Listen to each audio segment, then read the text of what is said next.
Tiniyak ngayon ni Pasig City Mayor Vico Sotto na hindi siya kakandidato sa anumang posisyon sa susunod na eleksyon sa taong 2028. Ito ang sinabi ng alkalde sa kanyang talumpati kasabay ng kanyang oath-taking sa muling pagkakahalal na mayor ng Pasig. 2028, hindi ako tatakbo. Ngayon pa lang sinasabi ko na sa inyo. Kaya malaya akong gawin kung anong tingin ko ang tama. Hindi nyo masasabihan na may bahid ng politika.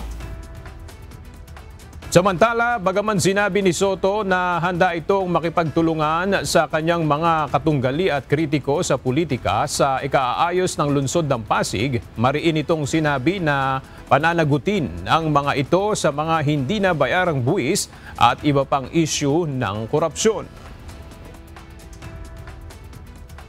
Sa lahat ng aming katunggali, we extend a hand of peace, we extend a hand of unity.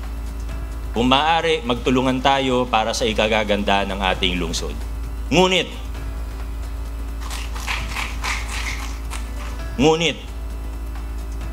kailangan may managot sa mga krimen na naganap.